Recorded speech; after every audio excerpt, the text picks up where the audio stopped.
Hello बेटा, good morning. Bhupendra commerce classes में आपका स्वागत है। बेटा, आज हम आप सबके लिए शेयर कैपिटल लेकर आए हैं। अंश पूंजी किसे कहते हैं और ये कितने प्रकार के होते हैं। आज आपको ये जानना है कि शेयर कैपिटल किसे कहते हैं और ये कितने प्रकार के होते हैं किसी कंपनी में। तो वीडियो को हम शुरू करने से पहले एक चीज़ बता देना चाहते हैं कि इसका इम्पोर्टेंस क्या है। आपके एग्ज़ाम में चाहे 12th हो, चाहे 11th हो, चाहे आपका बीकॉम हो या आगे अदर कोई भी एग्ज़ाम आप देना चाहेंगे तो वहाँ पर शेयर कैपिटल का इम्पोर्टेंस है। तो इतना इम्पोर्टेंट है ये आपकी लाइफ के लिए, क्योंकि कैपिटल से जुड़ी हुई चीज़ें हर व्यक्ति के जीवन में है। क्योंकि कैपिटल जिसके पास है वो बिजनेस कर सकता है, कैपिटल जिसके पास है वो कंपनी खोल सकता है। तो कैपिटल के बारे में जानकारी बहुत ज़रूरी है हमारे अर्थव्यवस्था के क्षेत्र में, आर्थिक स्थिति के क्षेत्र में। तो आइए बेटा हम शुरू करते हैं। किसी कंपनी में शेयर कैपिटल किसे कहते हैं। तो सबसे पहले हम शुरू करने से पहले इतना बता दें, इसकी मीनिंग को शुरू करने से पहले, क्योंकि मैंने कुछ बातों को लिखा है, कुछ बातों को मैं समझाने का प्रयास करूँगा जिससे आपको समझ में आ जाएगा कि अंश पूंजी किसे कहते हैं। जैसे बेटा हम कोई भी, जैसे मनुष्य की शरीर है तो मनुष्य की शरीर को सही ढंग से काम करने के लिए, स्वस्थ रहने के लिए, कि वो स्वस्थ माइंड से काम कर सके, अच्छे से काम कर सके, उसको ब्लड की आवश्यकता होती है, रक्त की आवश्यकता होती है। बिना ब्लड के, बिना खून के किसी व्यक्ति की शरीर सही ढंग से काम नहीं कर सकती है। खून की कमी हो जाने से शरीर अस्वस्थ हो जाता है और काम करना धीरे धीरे बंद हो जाता है और एक दिन में समाप्त हो जाता है। तो इसलिए बेटा उसी प्रकार से सेम किसी भी कंपनी के लिए भी अंश पूंजी का होना, पूंजी का होना बहुत ज़रूरी है। अगर किसी कंपनी में कैपिटल नहीं रहेगी तो वह कंपनी सही ढंग से काम नहीं कर पाएगी। उसकी जो एक्टिविटी है उसके लिए धन की आवश्यकता होती है। जब पैसा ही नहीं रहेगा, कैपिटल नहीं रहेगी तो कोई भी एक्टिविटी कर नहीं सकती है। ना कच्चा माल मंगा सकती है, ना वर्कर्स को पेमेंट कर सकती है, ना किसी वस्तु का निर्माण कर सकती है, ना अच्छी मशीनरी परचेज कर सकती है और ना ही अच्छे प्रबंधक या मैनेजर, एडवाइजर, कुछ भी वो परचेज मतलब कि हायर नहीं कर सकती है। इस वजह से पैसे का अभाव होने पर कंपनियां बंद हो जाती हैं या रुग्ण हो जाती हैं, बीमार हो जाती हैं और एक समय ऐसा आता है कि उनको अपना अस्तित्व खत्म कर देना पड़ता है। तो ये इंपॉर्टेंस है कैपिटल का। तो आइए हम पढ़ते हैं कैपिटल क्या है। जैसे हम लोगों ने बिजनेस में किया था कि कोई भी धन से, किसी भी धन से जब हम बिजनेस को स्टार्ट करते हैं तो कैपिटल होती है। यानी जिस भी धन से हम क्या करते हैं, जिस भी वेल्थ से हम बिजनेस को स्टार्ट करते हैं, बिजनेस को शुरू करते हैं, वही क्या है, कैपिटल है। अभी तक हम लोग ये जानते थे कि कैपिटल ये है। जैसे हमने एक कपड़े की दुकान खोली, 4 लाख रुपया लगाए, बिल्डिंग बनवाई, ये सब क्या है, कैपिटल है। लेकिन अंश पूंजी क्या है, यहाँ पर कैपिटल के साथ लग गया अंश। अंश पूंजी क्या है। तो बेटा मैंने बताया है कि जब कभी कंपनी अपने अंशों का निर्गमन करके, अंश शेयर यानी पूंजी का एक भाग होते हैं, समान भाग होते हैं, इक्वल भागों में बटे होते हैं, अंशों को जब जनता में बेचती है, उस अंश के बदले जो उसको पैसा मिलता है उसे क्या कहते हैं, अंश पूंजी कहते हैं। तो बेटा कह रहे हैं कि जब कभी कंपनी अपने अंशों का निर्गमन करके पूंजी प्राप्त करती है तो उसे अंश पूंजी कहते हैं। प्रत्येक कंपनी के पार्षद सीमा नियम में अंश पूंजी का उल्लेख रहता है। बेटा मैंने क्या बताया कि जब भी कोई कंपनी शेयर को, अपने अंश को, पूंजी के एक भाग को जनता में इश्यू करती है इस पर्पज से कि पब्लिक उसको परचेज करेगी, तो जिसका जो फेस वैल्यू है उसको पे करेगी, तो कंपनी को उसी के माध्यम से क्या मिलेगा, पैसा मिलेगा, कैपिटल मिलेगी, उसे क्या बोलेंगे हम, अंश पूंजी कहते हैं। और इसका उल्लेख कहाँ रहता है, कंपनी के मेमोरेंडम ऑफ एसोसिएशन में इसका उल्लेख रहता है। बेटा जैसे मान लीजिए किसी कंपनी के पास 10,000 शेयर हैं, एक शेयर, 1 शेयर 10 रुपीज़ का है, 10 रुपीज़ ईच। अगर कंपनी इसमें से 8,000 शेयर को इशू करती है तो उसको कितना मिला, इंटू 10 कितना आया, 80,000 आया। ये 80,000 कंपनी क्या कहलाएगी, कैपिटल नहीं, शेयर कैपिटल कहलाएगी, अंश पूंजी कहलाएगी, क्योंकि वो अंश के बदले आपको मिला हुआ है। समझ गए। आइए बेटा, तो आपको हम बताते हैं आज अंश पूंजी के प्रकार, टाइप्स ऑफ शेयर कैपिटल, कितने प्रकार की होती हैं ये किसी कंपनी में। तो बेटा आज आप जानिए कि शेयर कैपिटल अंश पूंजी कितने प्रकार के होते हैं, जिसमें पहला पॉइंट है अधिकृत पूंजी, अथराइज्ड कैपिटल। ये पूंजी कौन सी होती है? अथराइज्ड कैपिटल। तो बेटा जान लीजिए अथराइज्ड कैपिटल क्या है। जैसे कोई भी कंपनी जो होती है ना, जब वो स्थापित होती है, जब उसका रजिस्ट्रेशन होता है, इनकॉर्पोरेशन होता है, ऐसी कंडीशन में वो अपने फ्यूचर को देख करके कि मेरा बिजनेस, मेरी कंपनी बहुत लंबे समय तक चलेगी, बहुत लंबे समय तक, तो उसको ध्यान में रख करके सोचता है कि मुझे मैक्सिमम कितनी कैपिटल की आवश्यकता होगी इस बिजनेस को, इस कंपनी को चलाने के लिए। तो जो मैक्सिमम कैपिटल होती है उसे क्या कहते हैं? आपकी अथराइज्ड कैपिटल कही जाती है कि इतनी पूंजी लग जाएगी, यानी इतनी पूंजी की मुझे ज़रूरत है, उसे क्या बोलेंगे? अथराइज्ड कैपिटल। जैसे आप कोई कंपनी चलाना चाहते हैं, लगभग समझ लो 20 साल तक चलेगी, तो 20 साल में लगभग कितनी कैपिटल चाहिए कि आपकी कंपनी 20 साल तक कोई दिक्कत में ना आए, किसी प्रॉब्लम में ना आए? उस पूंजी को आप क्या बोलेंगे? अथराइज्ड कैपिटल। इसको दिखाते कहाँ हैं हम? इस कैपिटल को हम दिखाते हैं मेमोरेंडम ऑफ एसोसिएशन के पार्षद सीमा नियम के पूंजी वाक्य में दिखाते हैं। एक कैपिटल का वाक्य है, पूंजी वाक्य है, उसके हेड में दिखाया जाता है, इसका वर्णन किया गया है। आगे आते हैं बेटा, एक बात और, अथराइज्ड कैपिटल को आप दिखाएं कहाँ? अथराइज्ड कैपिटल को हम दिखाएंगे बैलेंस शीट के लायबिलिटी में। शेयर कैपिटल का एक हेड है, उसमें दिखाएंगे, और इसको हम बैलेंस शीट के टोटल में शामिल नहीं करते हैं, यानी ऐड में शामिल नहीं करते हैं, डबल लाइन खींच करके उसको बंद कर देते हैं। दूसरी चीज़ बेटा, अथराइज्ड कैपिटल जो होती है ना, अगर किसी कंपनी के पास अथराइज्ड कैपिटल नहीं है तो बिना इसके उसका रजिस्ट्रेशन नहीं हो सकता है। तो सबसे पहले उसको ये शो करना पड़ता है, ये बताना पड़ता है रजिस्ट्रार ऑफिस में कि मेरी अथराइज्ड कैपिटल इतनी है। इस कंडीशन में तब जाकर के रजिस्ट्रार ऑफिस से उसका रजिस्ट्रेशन होता है और कंपनी अपना अस्तित्व में आती है। दूसरी बात आई बेटा निर्गमित पूंजी। अगर आप इस जो मैंने क्रम से लिखा है ना, अगर आप इसको क्रम से याद कर लोगे तो इसको याद करने की कोई आवश्यकता ही नहीं है। बहुत अच्छा ट्रिक है याद करने की, क्रम से सीढ़ी वाइज है। कैसे? सुनिए, मान लीजिए किसी कंपनी का अथराइज्ड कैपिटल है कितनी? 1 लाख शेयर है। बहुत इजी लैंग्वेज बता रहे हैं बेटा, 1 लाख शेयर है ऑफ ₹10 ईच, जो एक अंश कितने के हैं? 10 रुपीज के हैं। ये अथराइज्ड कैपिटल है। मीन्स 1 लाख गुणे 10 आप करोगे तो कितना आएगा? आपका 10 लाख रुपीज आएगा। ये जो 10 लाख रुपीज आया ये अथराइज्ड कैपिटल हो गई। अब इसमें से यहाँ बात आई निर्गमित पूंजी, इशूड कैपिटल। निर्गमित पूंजी का मतलब क्या होता है आप सुनिए। मैंने कहा था जैसे आपको लगता है कि मुझे 50 अपनी ज़िंदगी को जीने के लिए 50 लाख रुपया चाहिए, चलो ठीक है, अब 50 लाख रुपया चाहिए तो 50 लाख रुपए में से जैसे जैसे आपको आवश्यकता होगी वैसे वैसे तो उसमें से आप खर्च करेंगे। उसी तरीके से किसी भी कंपनी ने अपनी अथराइज्ड कैपिटल तय कर ली कि मेरे कंपनी के लिए इतनी कैपिटल चाहिए, राइट। लेकिन अब उस कैपिटल को उस पैसा मिलेगा कहाँ से? पब्लिक से मिलेगा। तो पब्लिक में उसे कैसे, उस पब्लिक से कैसे उसको प्राप्त किया जाएगा, उसके लिए क्रम है। आइए देखिए, मान लीजिए अभी किसी कंपनी की जरूरत है कि 50,000 शेयर इशू करेगी। कितना शेयर? 50,000 शेयर उसने इशू किया। किसमें से इशू किया? अथराइज्ड कैपिटल से इशू किया। अगर किसी कंपनी ने अथराइज्ड कैपिटल से 50,000 शेयर को इशू किया है तो इसका मतलब क्या हुआ कि वो पूंजी कौन सी पूंजी कहलाएगी? वो कैपिटल आपकी इशूड कैपिटल कहलाएगी। मीन्स अब इस प्रकार से समझिए, अथराइज्ड कैपिटल का एक पार्ट, किसका?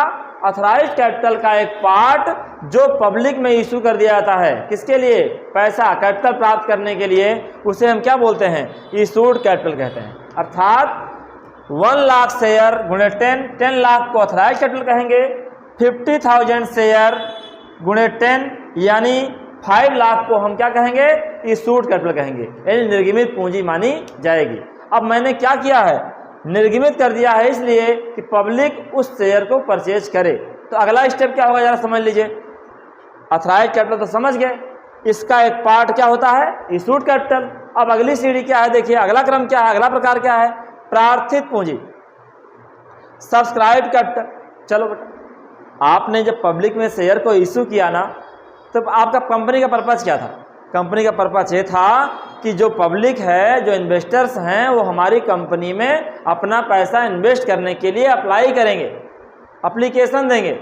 जैसे कोई वैकेंसी आती है तो हम लोग उसके लिए क्या करते हैं, एप्लीकेशन फॉर्म भरते हैं कि हाँ हम भी आपके जॉब के लिए, हम भी जॉब करना चाहते हैं, कृपया मुझे मौका दिया जाए। एप्लीकेशन देते हैं आप, तो उसमें परीक्षाएं होती हैं, जो भी होता है, सिलेक्शन होता है, जिसका भी होता है, जाने दीजिए। लेकिन इसमें क्या है, जब आपने पब्लिक में इशू किया, तो पब्लिक में इशू क्यों किया?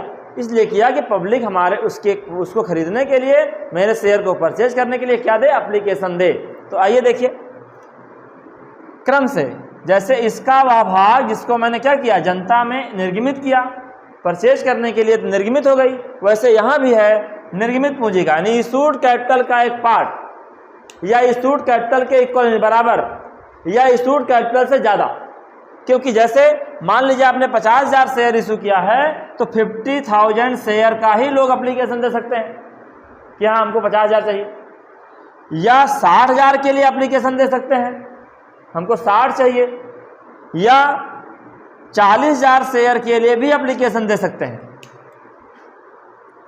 समझ लीजिए पहले अच्छे से, इसको थोड़ा मिटा के बताते हैं, नहीं पूरा नहीं मिटाएंगे बेटा। देखिए मान लीजिए आपने शेयर, जैसे मान लीजिए कोई वैकेंसी आती है, 40,000 वैकेंसी आई पुलिस की, तो क्या 40,000 लोग ही एप्लीकेशन देते हैं?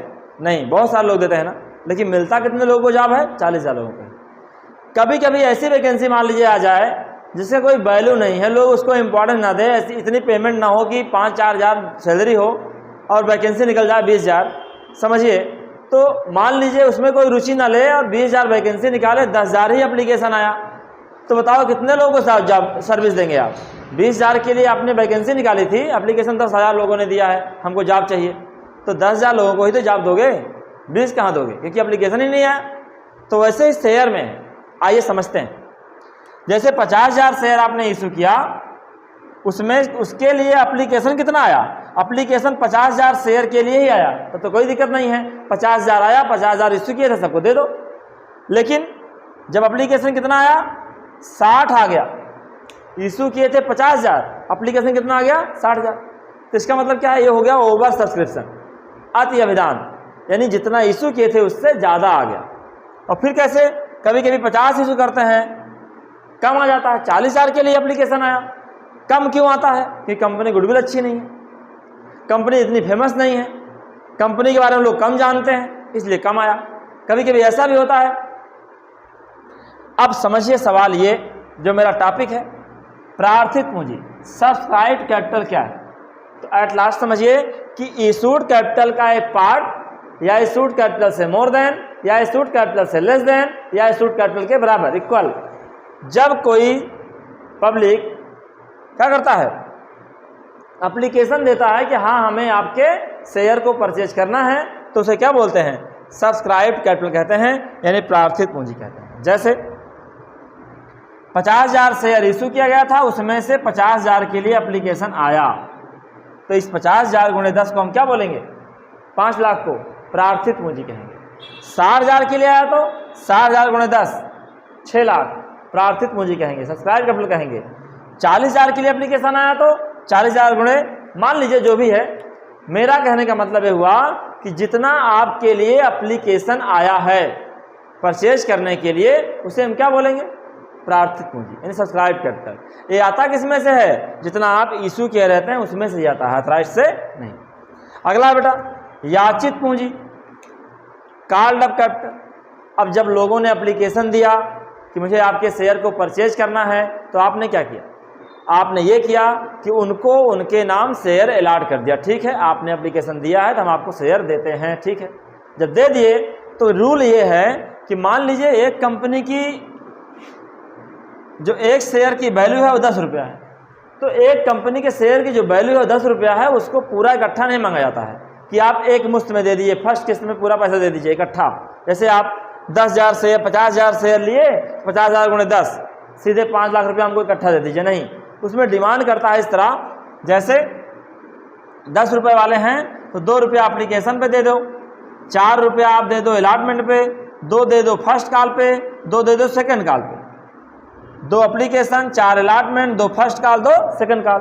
तो जब कोई अप्लाई करता है ना, प्रार्थित पूंजी के लिए कह रहे हैं, जब कोई अप्लाई करता है, जैसे 50,000 शेयर के लिए अप्लाई किया, तो विथ अमाउंट यानी 50,000 गुणे 2, 1 लाख रुपया वो एप्लीकेशन पे दे देगा। यानी एप्लीकेशन की बात तो खत्म हो गई। अब उनको आपने शेयर को अलॉट कर दिया, अलॉट करने के बाद आप उनसे याचनाएं मांगते हैं। अलॉट करने का मतलब होता है कि उनके नाम आपने शेयर कर दिया, अब उनसे आप याचनाएं मांगते हैं, कॉल्स मांगते हैं, किस्त, जिसे कहते हैं किस्त में पैसा मांगना। तो अब क्या होगा, उसमें मेमोरेंडम ऑफ एसोसिएशन में लिखा गया है कि कोई भी कंपनी अपनी कॉल्स को फेस वैल्यू के 25% से ज़्यादा अमाउंट नहीं रख सकती है। यानी कॉल जैसे 2 रुपया है, 2 रुपया है तो 10 रुपये का निकाल लेना, 25% तो आएगा 2.5 रुपया, इससे ज़्यादा कॉल मनी रख नहीं सकती है, ये रूल है। लेकिन चलो बात यहाँ पे क्या है,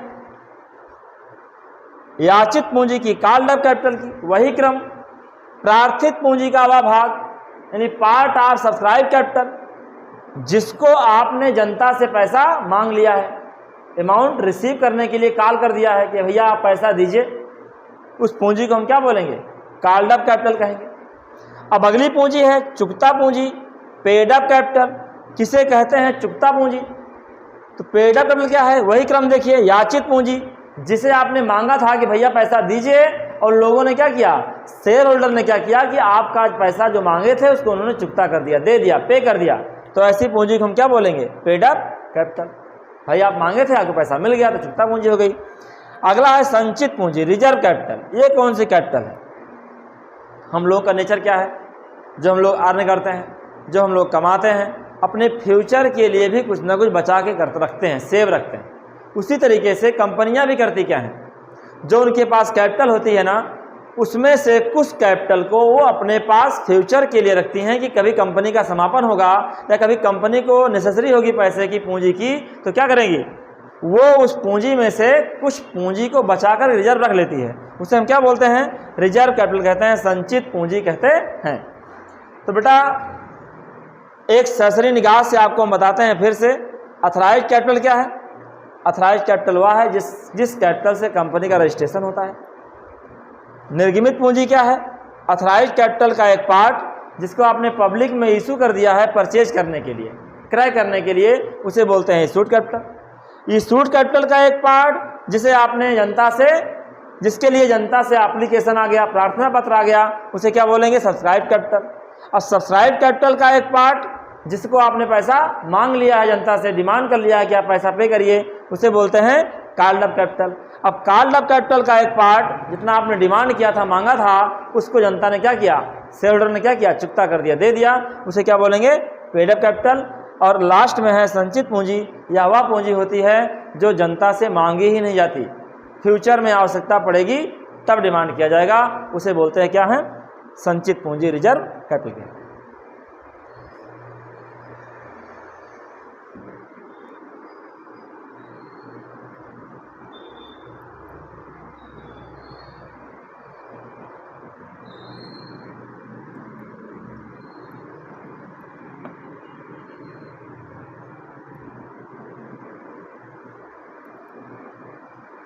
अगला टॉपिक है बेटा, एक होता है प्रविवरण, प्रॉस्पेक्टस। प्रविवरण, प्रॉस्पेक्टस क्या होता है, प्रॉस्पेक्टस एक प्रकार से आमंत्रण पत्र है, ऐसा डॉक्यूमेंट है जिसके द्वारा कंपनियां जो हैं पब्लिक को ये बताना चाहती हैं कि मैं कौन हूँ, मेरे पास क्या है, हमारा नाम क्या है, पता क्या है, यानी एड्रेस क्या है, और मेरे संचालक डायरेक्टर कौन कौन से हैं, यानी अपने बारे में पूरा ब्यौरा बताती है वो, किसको, पब्लिक को, जिससे पब्लिक जो है ये जान सके कि इस कंपनी में पैसा लगाना मेरे लिए अच्छा है, यानी उचित है। तो आइए बताते हैं कि प्रॉस्पेक्टस के बारे में। प्रॉस्पेक्टस एक ऐसा दस्तावेज है, लिखित होता है ये, जिसमें कंपनी के बारे में सारी बातें, जितनी कंपनी के बारे में सारी बातें हैं, उन सारी बातों का उल्लेख रहता है। जैसे 2-4-6 बातें समझ लीजिए, कंपनी का नाम क्या है, पता क्या है, रजिस्ट्रेशन ऑफिस क्या है, कार्यालय क्या है, उसके बाद वो कौन सा कार्य करती है, उसके कितने शेयर होल्डर्स हैं, उसकी कंपनी डायरेक्टर कौन कौन से हैं और वो कितना लाभांश पे करती है, उसकी एसेट्स क्या हैं, लायबिलिटीज़ क्या हैं, यानी फ्यूचर के पिछले 2-3-4 सालों में लाभ कितने हुए हैं, वो उन प्रोग्रेस पर है कि कैसे, सारी बातों का उल्लेख किसमें रहता है, प्रॉस्पेक्टस में रहता है, जिसको पढ़ करके जनता जो है कंपनी के अंशों को परचेज करना चाहती है। बेटा एक टॉपिक और आपको हम लेकर आए हैं, अंशों के निर्गमन की प्रक्रिया। अंशों के निर्गमन की प्रक्रिया। तो सबसे पहले नहीं, process of issue of share, process of issue of share, यानी अगर आप अंशों का निर्गमन करना चाहते हैं तो आप कौन सी प्रक्रिया को अपनाएंगे, कौन से कदम अपनाएंगे, पहले क्या करेंगे, उसके बाद क्या करेंगे, उसके बाद क्या करेंगे, उसके बाद क्या करेंगे। तो सबसे पहले कंपनियां करती क्या हैं, प्रॉस्पेक्टस इशू करती हैं, प्रॉस्पेक्टस इशू करती हैं, यानी जनता में अपने बारे में बताने के लिए कि हम कंपनी के शेयर को बेचना चाहते हैं और मैं ये हूँ, ये मेरी कंडीशंस हैं, आप मेरे अंशों को खरीदिए, ये बताने के लिए, नहीं विज्ञापन करने के लिए सबसे पहले आप कंपनी करती क्या है, प्रॉस्पेक्टस इशू करेगी जनता में। और जनता उसको पढ़ करके क्या करती है, अंशों के लिए प्रार्थना पत्र प्राप्त होता है,